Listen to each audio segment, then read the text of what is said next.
Welcome to the Austin Public Library podcast. My name is Julie Kleinfelter, director here at the Austin Public Library, and I'm here with my co-host for the year, Michael Verde, for our second podcast for the Reading for Life program. Structured like a book group, but one facilitated to maintain the richest possible dialogue among the participants and the source text, the presentations bridge great novels to dedicated readers. The idea is that real community begins and ends with our imaginations, and few resources, if any, are as vital to the imagination's development as works of literature.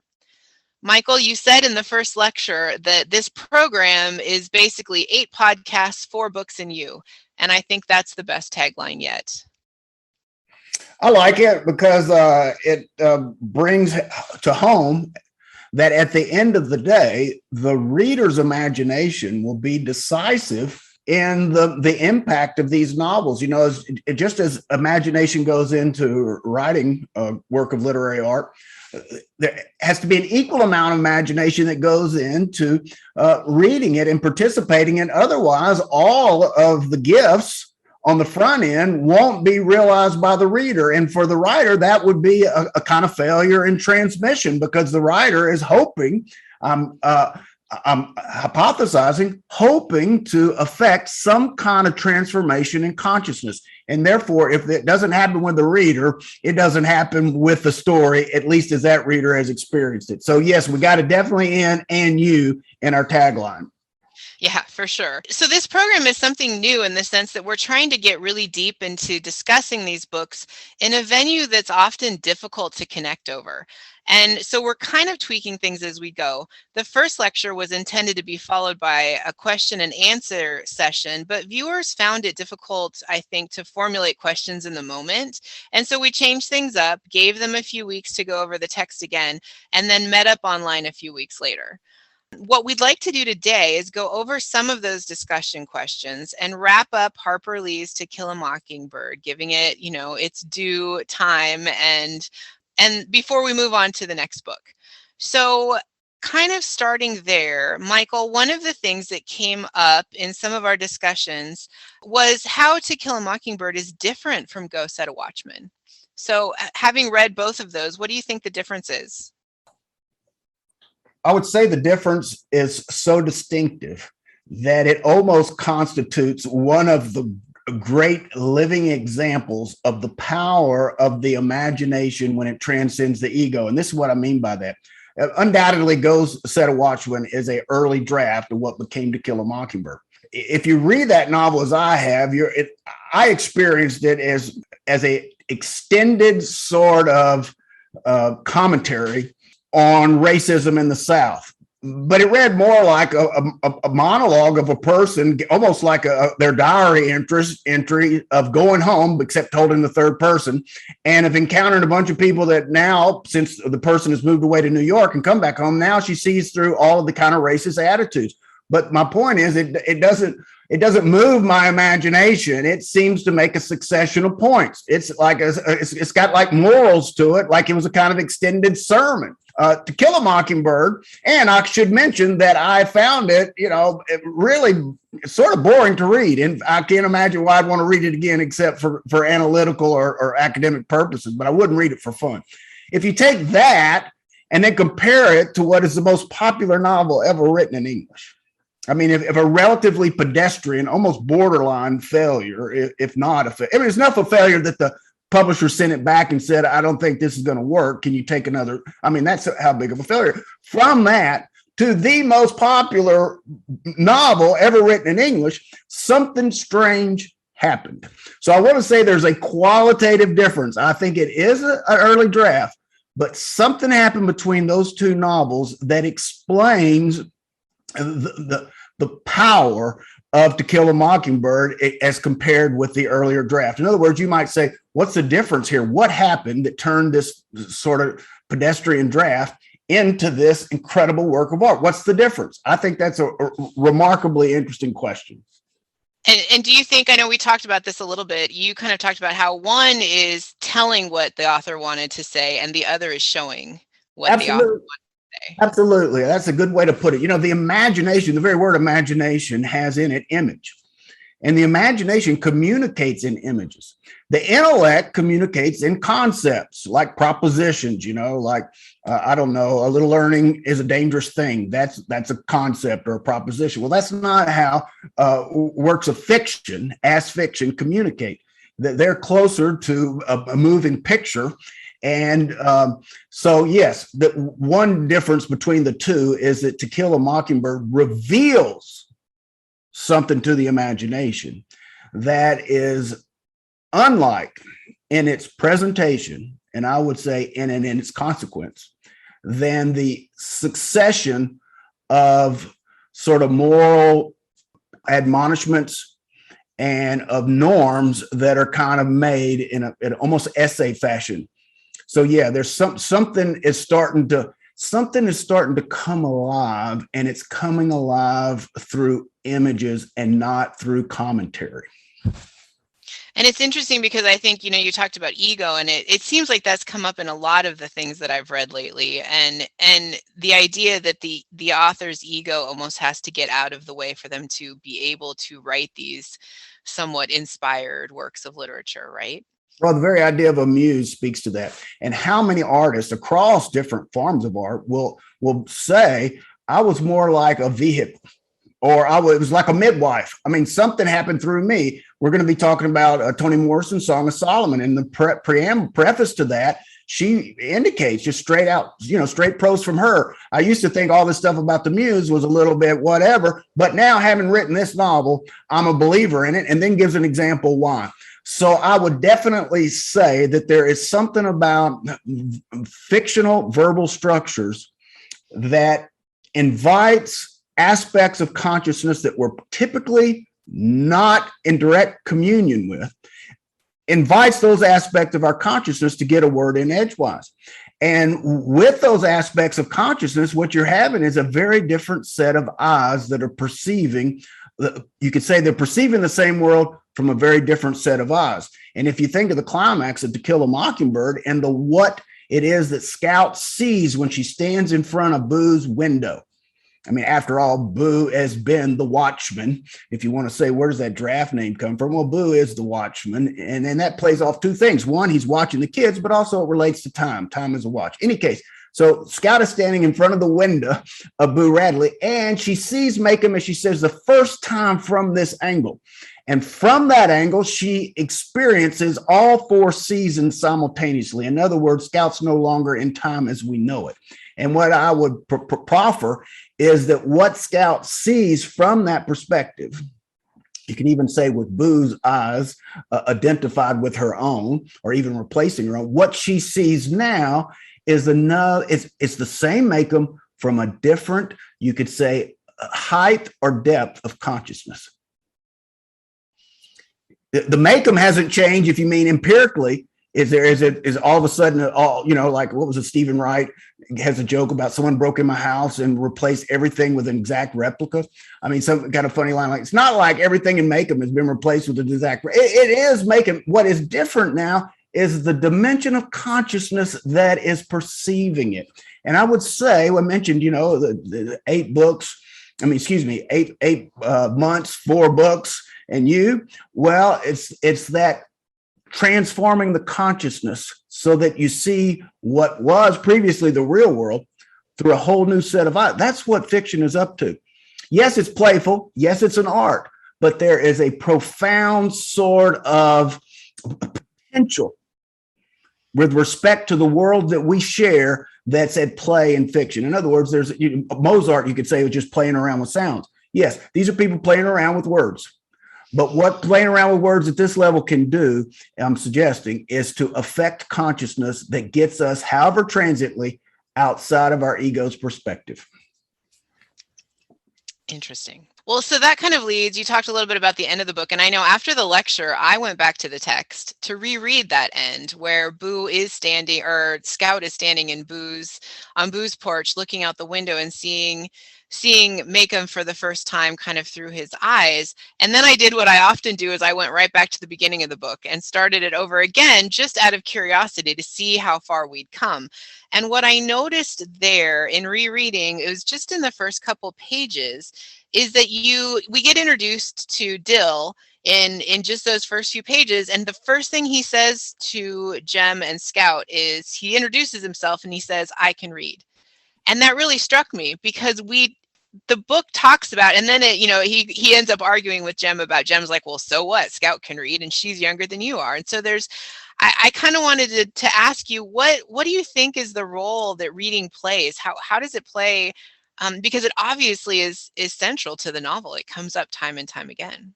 Yeah, that's a great line because Dill says that completely out of the blue. It was a complete non sequitur, and I can read. And then he adds, if you got anything that needs reading, you can give it to me. Well, let's think about this for just a second. If we read this novel and Scout has this transformation in consciousness, that's pretty cool. But that's just something that happens to this fictional person named Scout.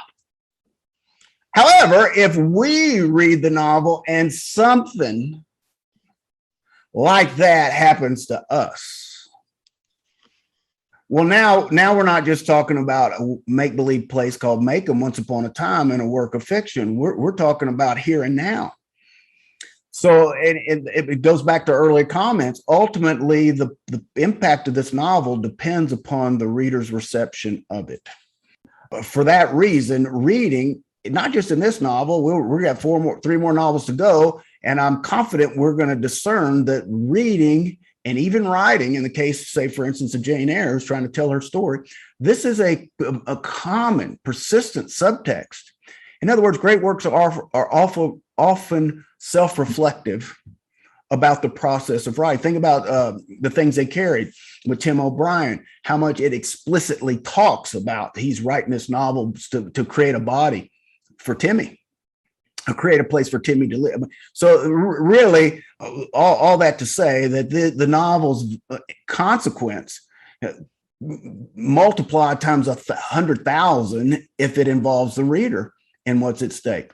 And that's why, and also, and critical here is how one reads is going to determine how this novel ends. Miss Maudie explains to Scout that Boo Radley's father is a foot-washing Baptist. And she explicitly distinguishes them from the kind of Baptist she is, because foot-washing Baptists take the Bible literally.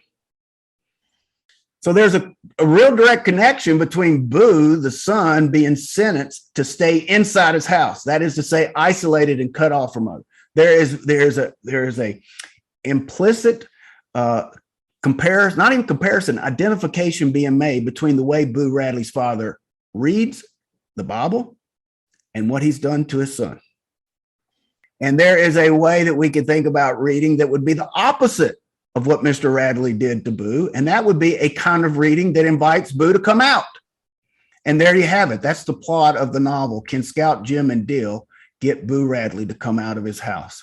So based on what we're saying, is there a way of reading that the spirit or character that was previously trapped in this abode, or we could say analogously trapped inside this novel, is there a way of reading it that enables that spirit to come out into my imagination? And the novel suggesting that is not reading literally, that's reading metaphorically, or you could even say spiritually. Well, and it's interesting because even if you go back to when Scout finally gets to school and her teacher says, well, you've been taught how to read wrong, like don't learn anymore at home, it's getting back, it's pointing out again, is there a right way and a wrong way? And if Scout's being told the wrong way at home, what kind of, it's trying to keep her in that structure, right? In that Macomb structure of a hierarchy. That's profoundly insightful, that the whole second chapter is about this. In fact, one of the things that Scout says is, Jim says, I was born reading. Okay, we can think of that as a throwaway line. It just means I read a lot. But if you read the words as precisely what they're saying and not through the words to what we expect or what our sort of projection is, then what she's saying literally is she was born reading, that there was a part of her that came to birth in the act of reading. And even it gets even really, really specific about the two different ways of reading, because Jim explains to Scout that she's learning the Dewey Decimal System. And then in a kind of farcical way, it goes on to explain that in this new way of reading, you just don't read about a cow. You go out and look at a cow. And then that's how look at what that is saying. That's about as literal. That is absolute spoof on what it means to read literally. So a cow out there in the real world, in some sense, is not what works of fiction are all about. Works of fiction are about taking that cow that you see out in the real world and putting it in an imaginative structure that reveals its true identity, which is very different than just a cow as an empirical cow. In other words, she learned to read from letters. In fact, it's very specific. She learned how to read and write, one, by reading and copying pages out of the Bible. So Calpurnia would have her spell out the alphabet and then copy a chapter from the Bible. So it's not only that the book is saying there's different ways of reading, it's even explicitly connecting this potential of being born reading with something that's coming through Scripture. But notice how that is not how Mr. Radley reads. Yeah. You know, if you come from the South, you do know, and this is the same true with Jane Eyre, who grew up in a context where the Bible was just as authoritative. If you grow up in the Bible Belt, you know that all reality goes back to a Bible verse. I mean, if you're arguing about someone, even an intellectual argument, you can just say, yeah, but Ezekiel tells us in chapter 3, and then you just lay down the law. But so you will start to understand in the South that all reality goes back to the Bible. Well, if you think about that, then how you read the Bible is going to be absolutely crucial to the rest of your life. And this novel brings that out in the starkest possible terms, because the kind of reading that Boo Radley's father does, and the same kind of mentality, is the way those jurors read the narrative. The jurors are presented with two narratives of what Tom Robinson did or didn't do. And there's the same mentality that put Boo Radley in his house, put Tom Robinson in prison. It's a deadly way of reading. And this, even the Apostle Paul says that the letter killeth. If you read the Scriptures with the letter, which is say literally, it killeth. But if you read the letters in the spirit of the letters, which you can say metaphorically, which does not mean illusorily, it just means with a different dimension of consciousness. If you read the Scripture in that way, it quickeneth or giveth life. Whoever wrote this novel was absolutely at the level of their body, full of the Old and New Testament. Well, and we talked a lot about the words by writing and rewriting. Harper Lee, went through all of those and probably picked up on those things with every rewrite, and the idea that every word in there is very specifically chosen. And so that kind of goes back to, again, as you're reading it, paying really close attention to those specific words, which kind of led us in one of our discussions to an interesting conversation about translations and what does that do to a novel when it's been translated. And what that made me think about is, as a librarian and dealing with a lot with reading and especially young people reading, is that so much of how you read a book is built on the context of what you already know. And that, we talked about that with the idea of when you go to a concert, depending on what you know about the music or the composer, your experience is going to be different than someone who comes in with no experience whatsoever from the beginning. And I think that does, like you were saying, in the South, and I think probably in most of the country, that context of, having some background on the Bible as context, as a place to start, really makes a difference. If you'd never read the Bible or knew nothing about the Bible, the reading of this text would be very different. Absolutely. You can say that the entire Western intellectual tradition, and that would include the cultural tradition, grows out of two sets of mythology. A Hebrew mythology, and I'm including in that the mythology that came to be associated with Christianity, and Greek mythology. You can say think as the mother and the father of Western cultural history. And in many ways, what this culture has done is try to come to terms with those two different mythologies. A lot of that going on in theology. St. Thomas Aquinas, who's all of a sudden come upon the works of Aristotle, he's absolutely convinced that the Old and New Testament is the Word of God, but then encounters Aristotle, realizes it's profound, can't just explain it away as something beside the point, how do you combine Aristotle with what the church follows? So I'm just saying these two mythological traditions, and you do see both of these in To Kill a Mockingbird. For instance, during that chapter 2, Scout mentions that Jim he used to call her Bullfinch, not just Finch, but Bullfinch. Well, Bullfinch is probably one of the most famous popularizers of Greek mythology. So, and Atticus, that's not a Hebrew scripture name. That's coming out of Greek and Roman tradition, as is Calpurnius. So you do see influences, but by and large, the most influential is coming from the Old and New Testaments. And when I say myth, I'm not mean that they're not true. I mean what the word literally means is narrative. So the myths of the Hebrew people and the myths of the Greek people. Out of those two sets of mythology, all of our imaginative universe has evolved. I'm not saying it repeats it. I'm saying it evolves out of it. That's what a tradition is, a living tradition. So it's not a repetition, so that it's not like you go back to the Bible or you go back to the Greek myths to get the answer. In fact, you could just say that the answer is in this most recent expression. In other words, the expression today is just as authoritative as what you could go back to then, because a myth is eternally present. There's not a past or a future for a myth. It's the expanded present. So in any case, yes, having some knowledge of mythology enables you use the word context. Every book, you can imagine a novel as, let's say it's a painting and you're at the museum. You could view the painting by going up very, very close to the painting and looking really at the level of the brushstrokes. That will give you a very particular context, and you could focus in that way. Some ways that's like the new criticism and the new critical readers reading the texture of a poem. If you step back, then you see the entire figure that's in the frame. That's a different context. Now look, you see something different. And if you go back further, what you saw is that particular painting, you will begin to see the geometrical shapes. In other words, a painting is not like Sene pause and peep. When you're from East Texas, you shouldn't try to speak French. But Marguerite says about his painting, this is not a pipe. It's not a pipe because it's a painting of a pipe.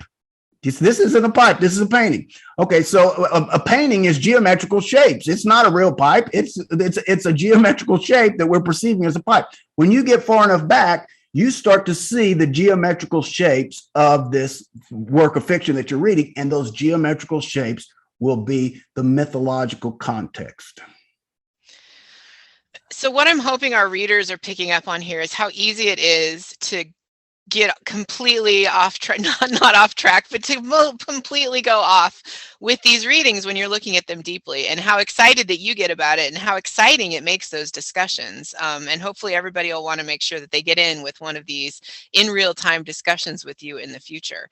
I'm gonna kind of get back on script just a little bit to some of the questions we wanted to make sure that we covered, because I took you off completely on a sidebar there. One of the patrons that was he actually emailed in a question that I'm not sure we ever quite got to, asked about Atticus as the white savior archetype and how the novel To Kill a Mockingbird addresses individual bias or responsibility versus systemic racism.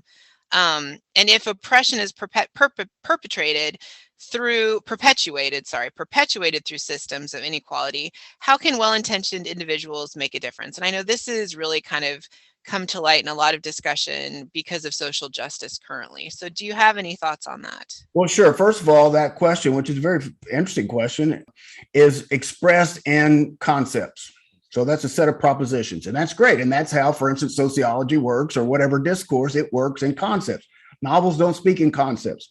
So we would have to translate the question so that the novel could respond to it with images, because that's how a novel communicates.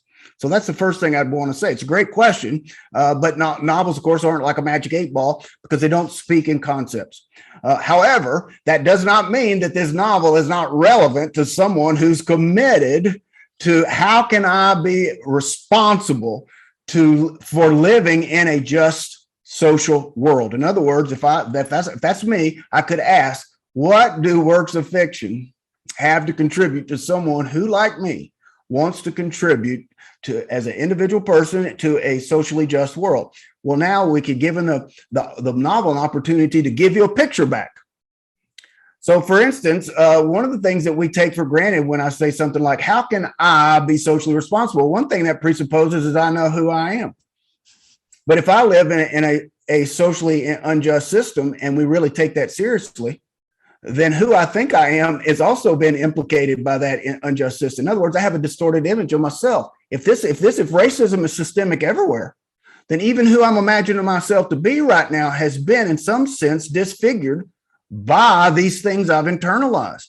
Well, then how am I going to get out of that? Well, what if there are verbal structures that give you an image of who you are that's not ideologically manipulated? In other words, one thing that this novel can do to me is give me a picture of who I am that enables me to even ask the question, how can I be responsible? So for in this novel, for instance, we talked about there's a caste system in Macomb.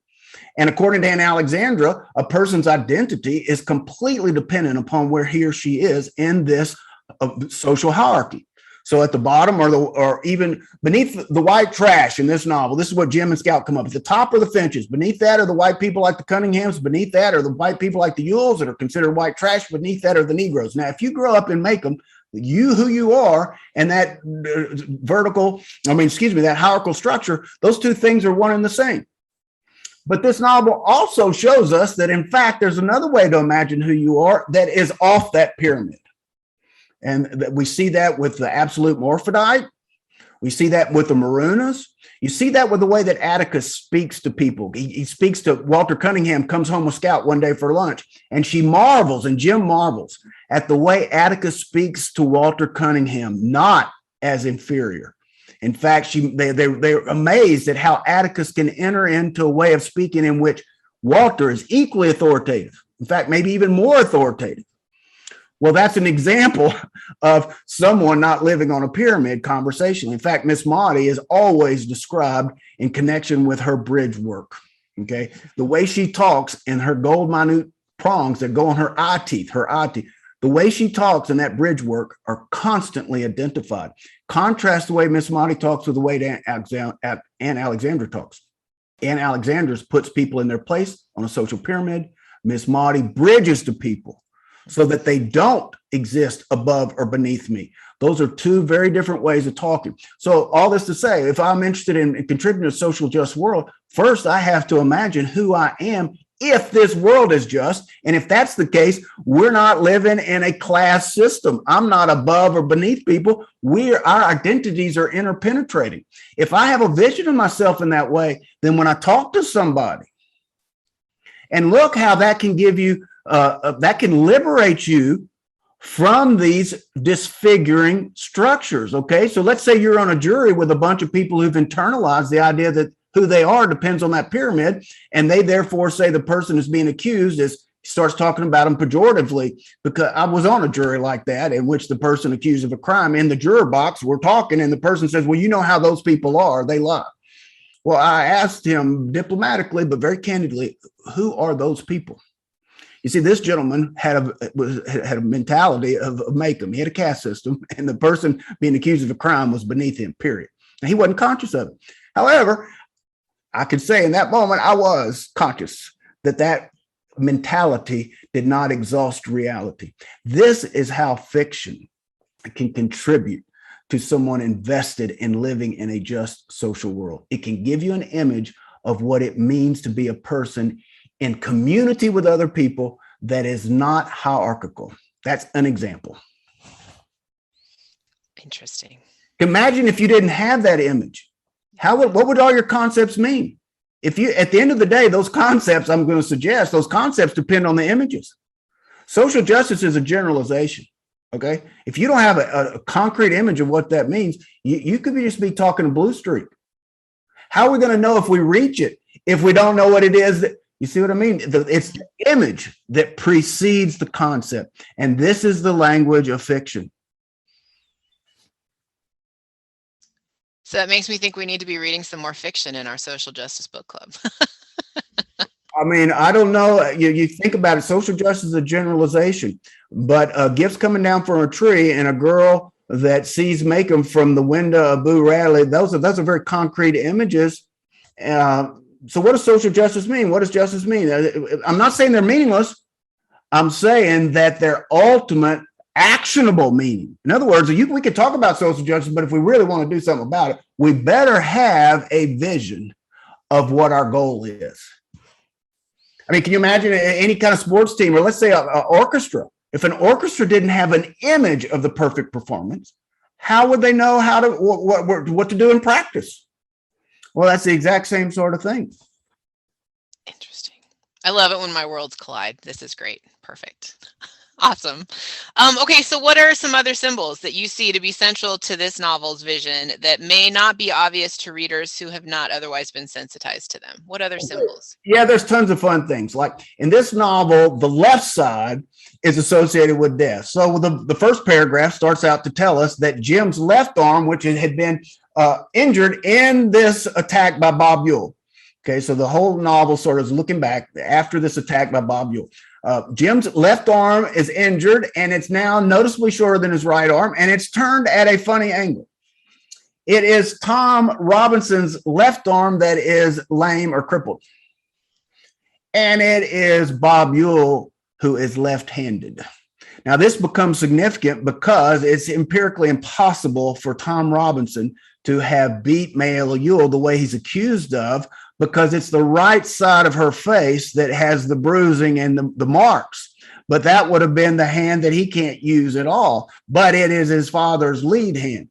When the bird dog comes to town, Tim Johnson, Atticus, whose left eye is blind, but whose right eye is so precise that he can kill things with one shot, because that's what they call him, one shot Finch. He hits the bird dog. And this is what the Heck Tate, the sheriff, specifies when he goes to look at the dead dog.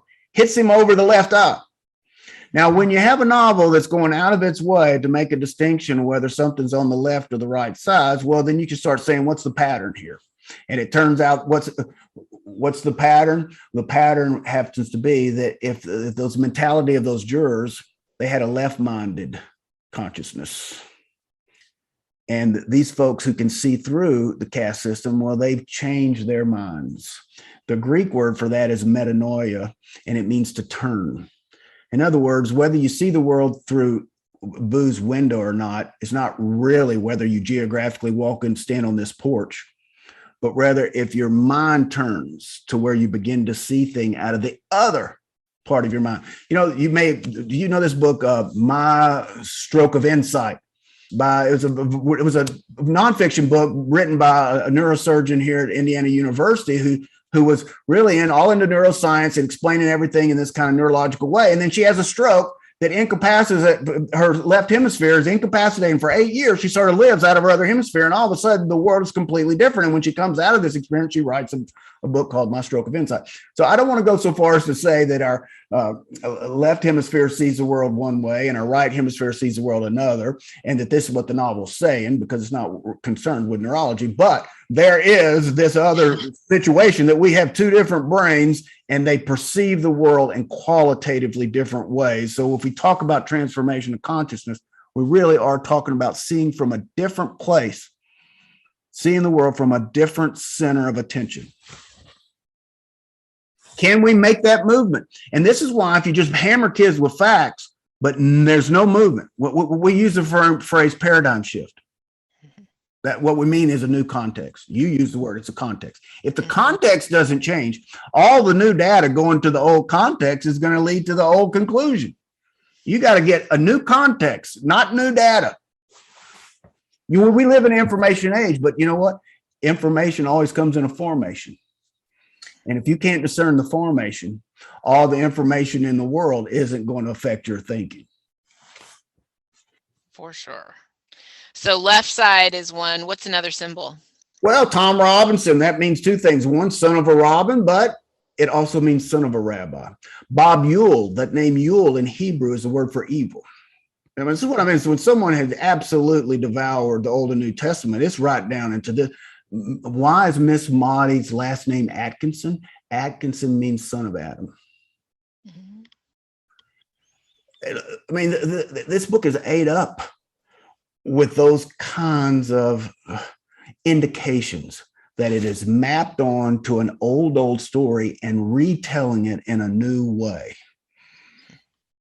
Do you see new things every time you read it?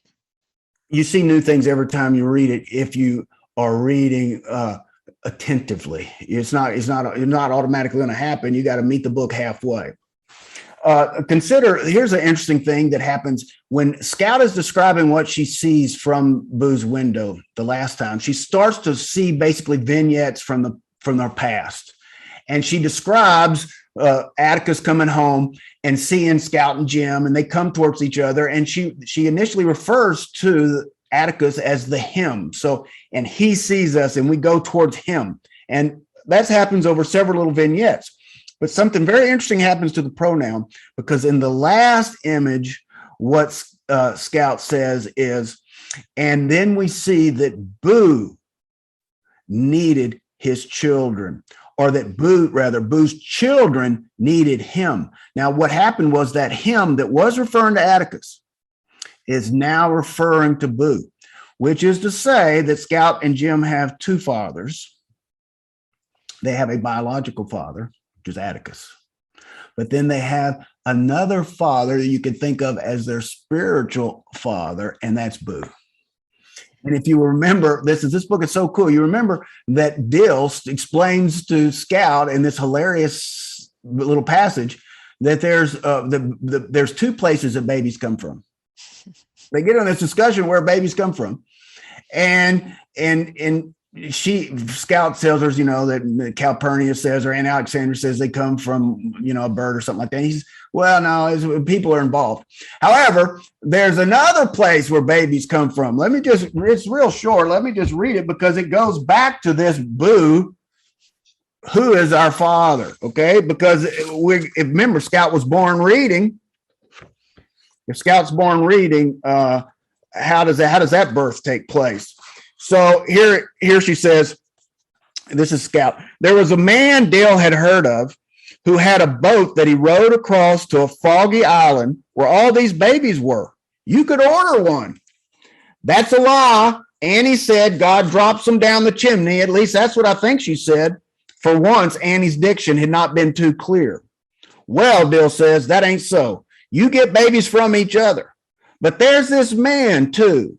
He has all these babies just waiting to wake up. He breathes life into them. Dill was off again. Beautiful things floated around in his dreamy head. He could read 2 books to my 1, but he preferred the magic of his own inventions. He could add and subtract faster than lightning, but he preferred his own twilight world, a world where babies slept, waiting to be gathered like morning lilies. Now, there was another words. How is Scout born reading? Because this other kind of father, you can just say source of my identity.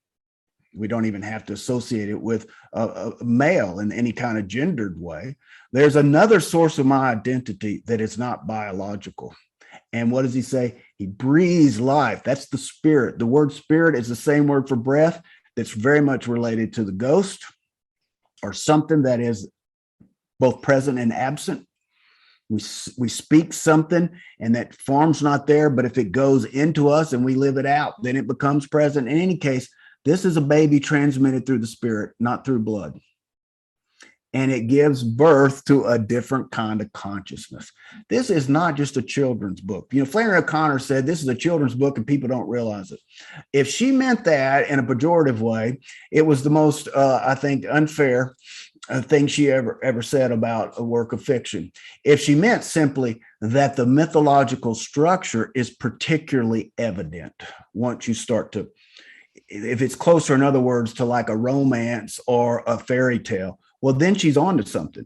But fairy tales aren't just for children. They're just different ways of communicating. So in any case, if you want to make sense of these two different sources of our identity, one is biological and one has something to do with what's transmitted through words and through reading. Well, I think it's clear that you and I could talk about To Kill a Mockingbird for hours and hours because we've done that to an extent. And every time there's something new, and every time my notes just keep getting larger and larger. So, are there any last thoughts as we kind of wrap up our To Kill a Mockingbird, our time with To Kill a Mockingbird? Any last thoughts that you want to share with readers Yeah, as we head out? sure. The last thought, I would just go back to the novel and the image of that tree in which gifts are coming down the tree.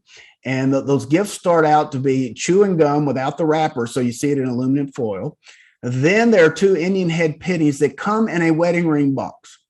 There are two figures carved out of soap that turn out to look exactly like Jim and Scout.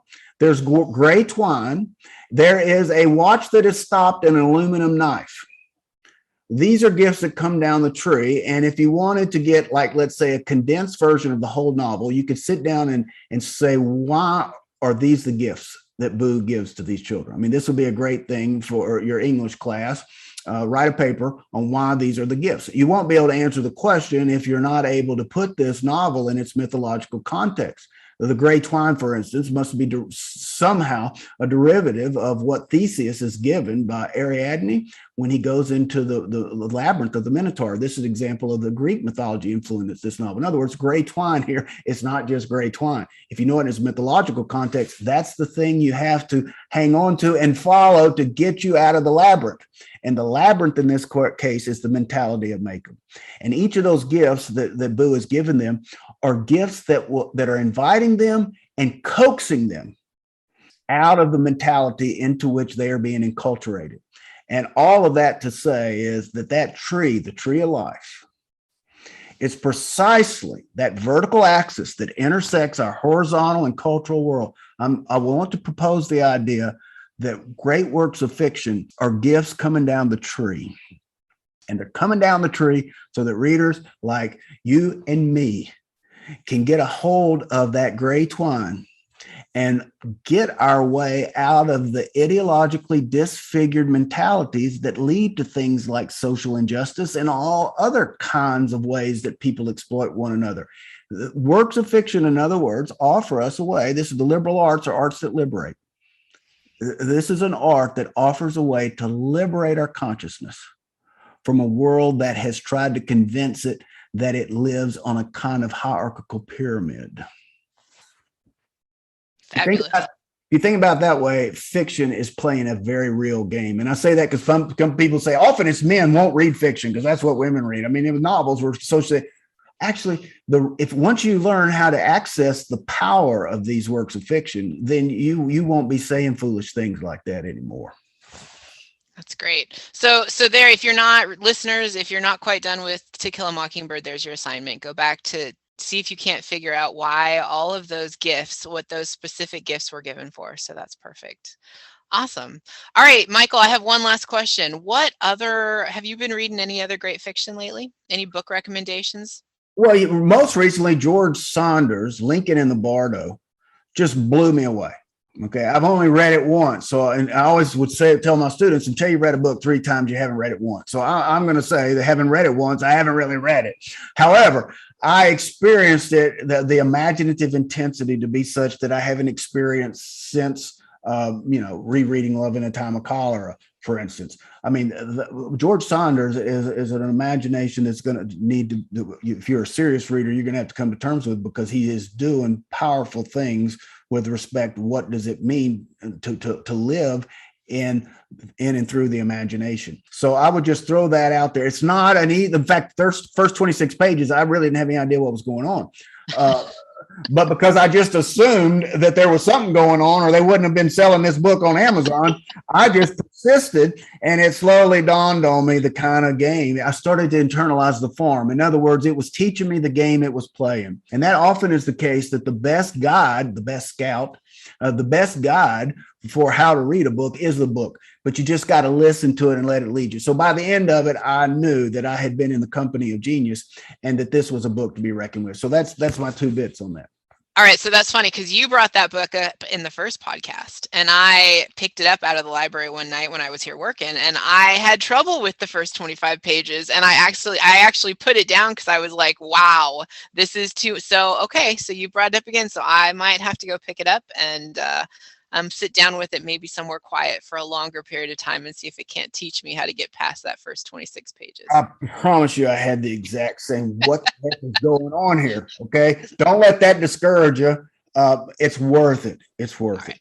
Well, that's reassuring. I appreciate it. All right. Well, thank you so much once again. And leaders, our listeners, thank you for sticking with us and for our second podcast. And be prepared for in our third podcast, we're going to kick off some ideas for reading Jane Eyre and how to really get into that novel and see where we can go with that one. And that lecture will be happening in January. So we've got a little bit of time. So go get it now, get a copy of it from the library, and watch for the next podcast, and we'll get some hints from Michael on where to start with that one.